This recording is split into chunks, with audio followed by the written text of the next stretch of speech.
j'espère que vous allez bien. Alors moi, je suis ravie de vous retrouver aujourd'hui, en ce dimanche matin pour une nouvelle page de Art Journal. Et on va commencer tout de suite. Donc cette fois-ci, je travaille sur le carnet Art Journal chez Action. Donc je travaille entre 2 pages qui sont déjà faites. Donc voilà, je vais juste faire attention que ça ne déborde pas, sous les pages déjà réalisées et je commence tout de suite à appliquer, du papier livre et du masking tape et d'autres petites choses, déjà pour protéger un bout de la reliure et pour donner un peu de structure à cette page. Et pour coller tout ça, j'utilise comme d'habitude mon vernicole dilué avec un tout petit peu d'eau pour que ça soit plus simple à appliquer. Et je viens commencer à coller tout ça. Voilà, comme ça vient, comme d'habitude, hein. Vous avez vu, j'ai mis le papier journal. Maintenant, je vais rajouter des washi tape, des petits autocollants comme ça avec des codes barres, hein. J'ai trouvé ça, j'ai trouvé ça dans un colis une fois. Ils avaient oublié une planche autocollante de code barre dedans. Et, et je, je les mets comme ça donne un petit truc en plus. Et je vais utiliser donc 2 washi tape différents.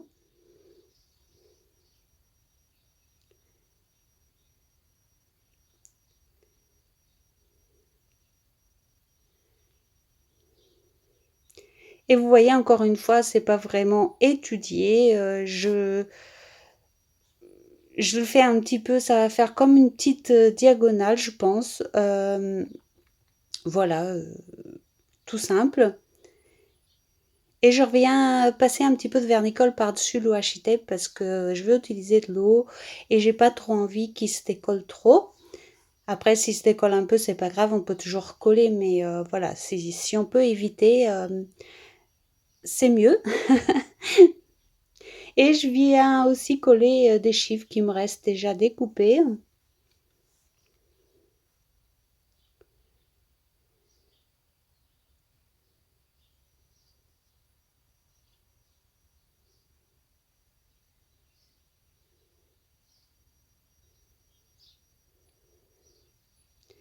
Puis je vais venir passer par-dessus une couche de gesso avec le rouleau de bricolage là, parce que ça permet de mettre une couche assez fine.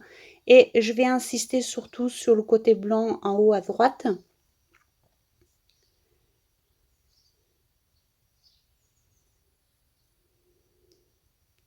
Et puis vous voyez, j'insiste pas, je passe légèrement sous les parties que j'ai fait du collage.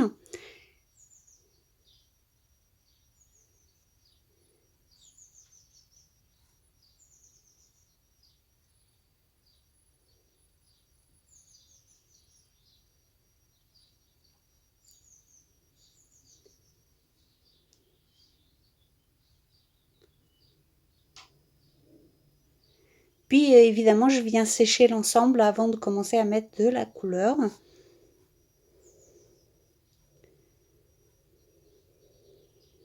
Mais avant la couleur, je vais mettre la structure encore. Donc je vais utiliser 2 pochoirs différents et je vais utiliser ma pâte structure habituelle pour faire encore plus de relief.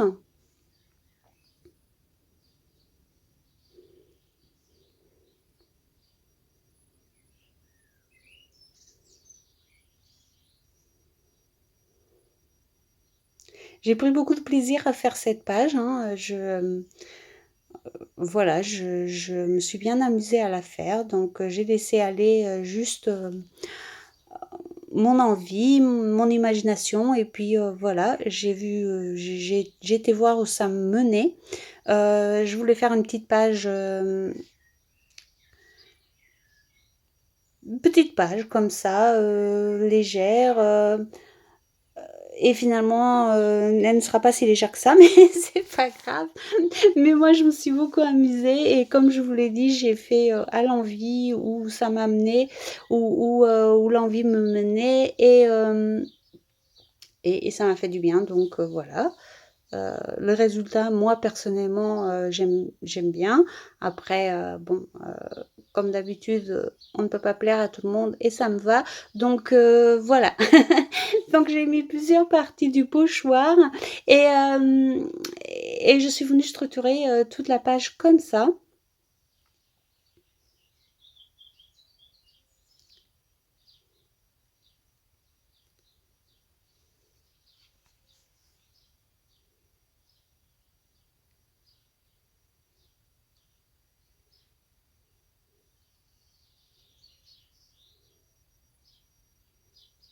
Évidemment, comme d'habitude, j'enlève un petit peu, les parties qui débordent un peu ou que je ne veux pas forcément conserver.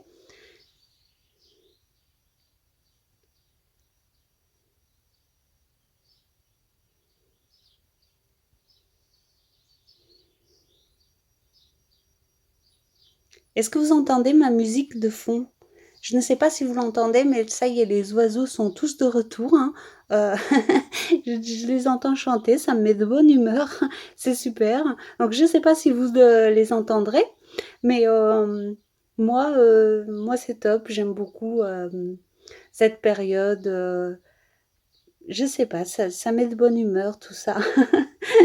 Donc vous avez vu, j'ai fini de mettre ma pâte de structure et puis, je suis venue sécher et là je mets de l'eau à peu près partout, enfin là où il y a de la structure en tout cas. Je ne mets pas d'eau, côté, droit tout en haut et je vais utiliser 2 Magical roses différents. Donc tout d'abord, j'utilise le premier que je mets un peu partout.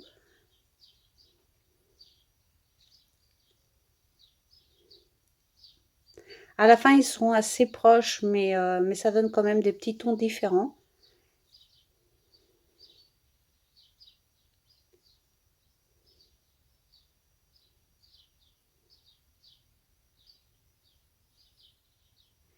Et puis bien évidemment, je noie d'eau, hein, j'utilise beaucoup, beaucoup d'eau quand j'utilise les Magical ou les Groucho. Donc c'est pour ça que je vous disais au début qu'il fallait que je fasse attention à ce que ça déborde pas parce que les 2 pages de chaque côté sont faites.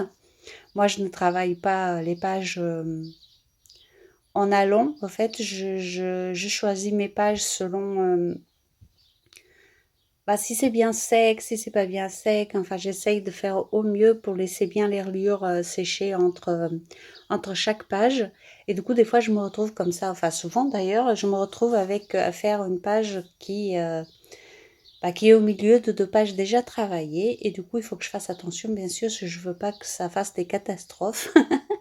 Mais généralement j'arrive à m'en tirer donc ça va. Et vous voyez là, si vous aimez le rose, vous êtes servi. Il y a plein de roses partout, hein. Encore, c'est pas du rose barbe à papa, ça va, on s'en sort pas trop mal. Non, j'aime bien ce rosage. C'est un de mes roses préférés. Quand c'est trop trop clair ou j'aime moins, mais là celui-ci j'aime beaucoup.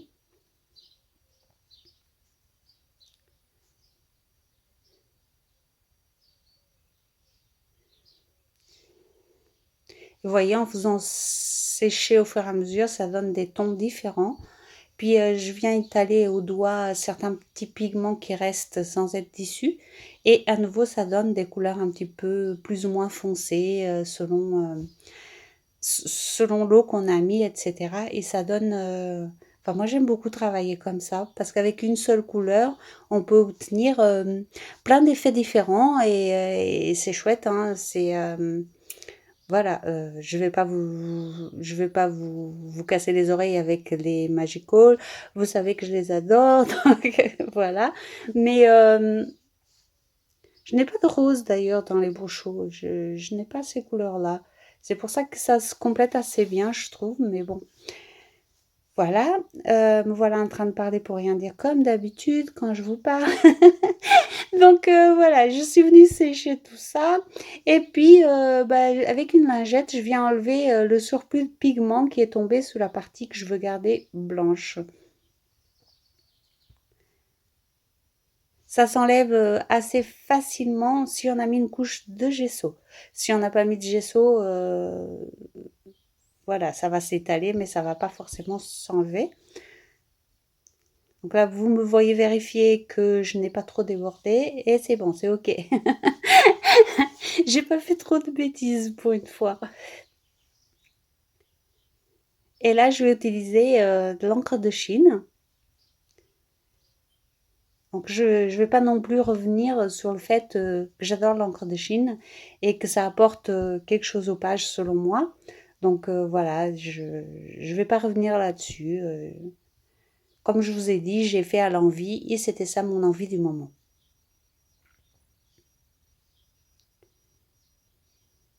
Et donc j'ai mis de l'eau, j'applique mon encre de Chine et je vais remettre à nouveau de l'eau. Évidemment, quand on fait ça, les pigments roses se réactivent, bien sûr, mais ça ne me dérange pas. Et j'essaye de contrôler bah, que l'encre de Chine ne prenne pas le dessus sur tout le reste de la page.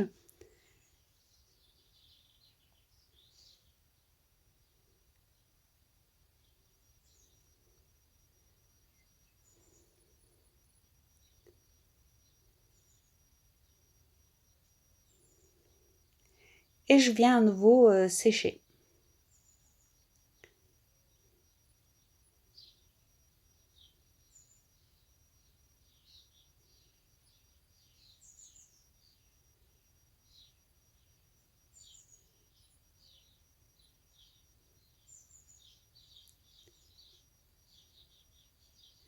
Et vous voyez, avec le heat gun, je pousse l'encre de Chine un peu où je veux qu'elle aille, tout simplement.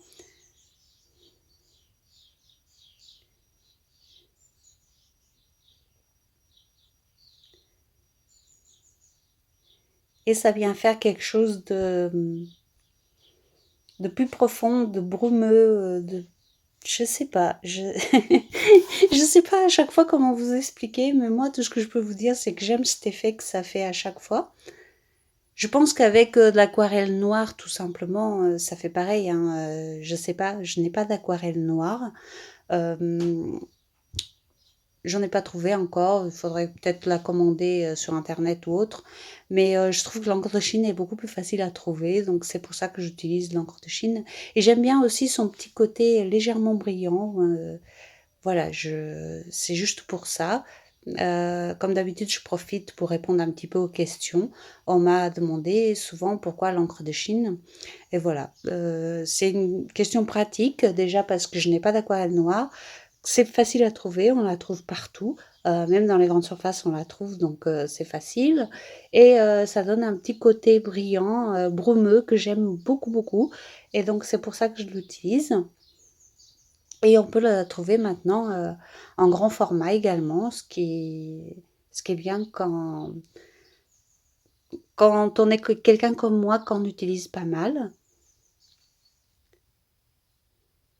Et donc là, je suis venue enlever à nouveau avec une lingette les gouttelettes qu'on débordait sous le blanc. Et j'ai mis des gouttelettes d'eau aussi pour donner encore des effets. Et une fois que tout est bien sec à nouveau, je viens mettre un peu de gesso sur cette partie blanche que je veux garder assez blanche.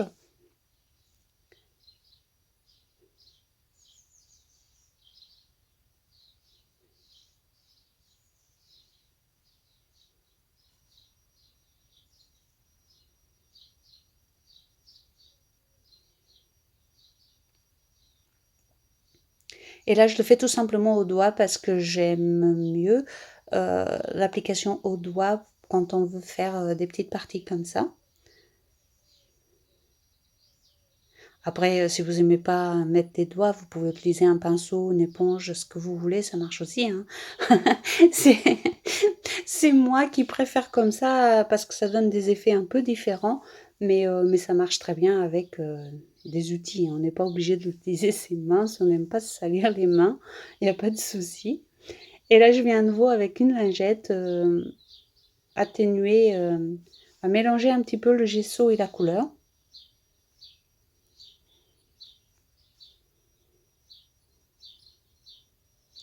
Et évidemment, je sèche à nouveau. Là, je vais venir utiliser de l'encre noire et faire quelques tamponnages.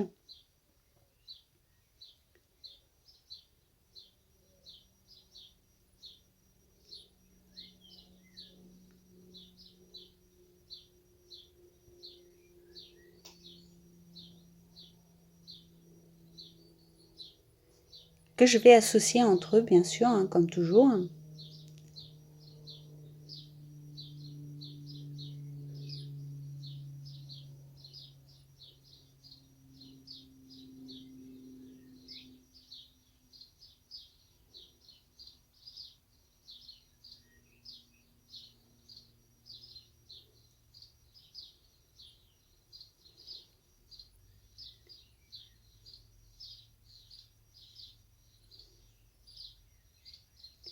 Et je ne sais pas si vous voyez, mais en vrai, si on regarde bien, on voit toujours toutes les choses que j'ai mis en dessous. Donc,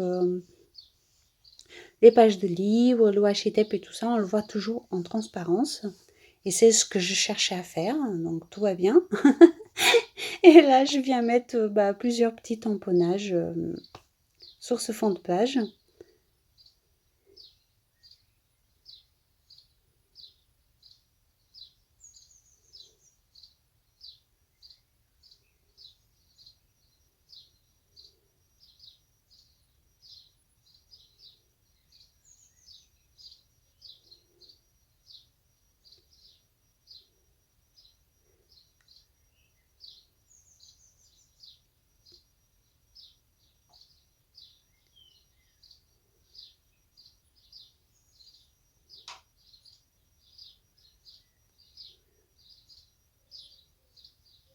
Puis je viens mettre des petites gouttelettes noires pour accentuer encore le petit côté grunge de la page. Cette page à la fin va être un petit mélange, selon moi toujours, hein, selon mon ressenti, et va être un petit mélange de grunge et en même temps quelque chose de doux et romantique. Voilà, c'est ce que je cherchais à faire, je l'ai obtenu, donc je suis assez contente. Euh, Voilà, je sais pas quoi vous dire d'autre. C'est ça, un petit peu grunge, en même temps un petit peu doux et romantique parce que ça évoque quelque chose de spécial qui se passe aujourd'hui. Donc voilà, vous l'avez deviné, c'est une petite page pour la fête des mères. Et du coup, voilà, je voulais quelque chose comme ça. Euh, Pas que du rose, pas que des choses très simple, très. Voilà quoi, j'ai encore perdu mes mots, mais bon, vous l'aurez compris que je voulais obtenir quelque chose comme ça, un mélange des deux. Et je suis contente d'avoir réussi à faire ce que je voulais. Et là, comme d'habitude, j'intègre mes images avec encore un peu de tamponnage écriture. L'image, elle vient de Pixabay. C'est une image complète que j'ai découpée. Donc, c'était qu'une seule image que j'ai découpée en petits morceaux pour avoir des fleurs d'un côté et la dame de l'autre. Mais sinon, c'était une image complète. Et là, je viens mettre également des gouttelettes blanches. Évidemment, on pouvait s'en passer, hein, voilà. Moi j'aime bien, mais on n'est pas obligé de mettre des gouttelettes si on n'a pas envie non plus. Ce fond peut être aussi mis dans d'autres circonstances, avec des papillons, avec des oiseaux, avec ce que vous voulez. Ça marchera très bien également. Et vous voyez, là, je fais des petites finitions et la page va être terminée. Moi, j'en suis contente. Voilà. C'est pas toujours le cas, mais cette fois-ci, je l'aime bien. Dites-moi vous ce que vous en pensez. Je vous souhaite à toutes un excellent dimanche, une excellente fête des mères à toutes les mamans et une excellente journée à vous tous, que vous soyez maman ou pas d'ailleurs. Et profitez du soleil, profitez de la vie. Et moi, je vous fais des gros bisous et je vous dis à très bientôt pour une autre page. Bisous, bisous.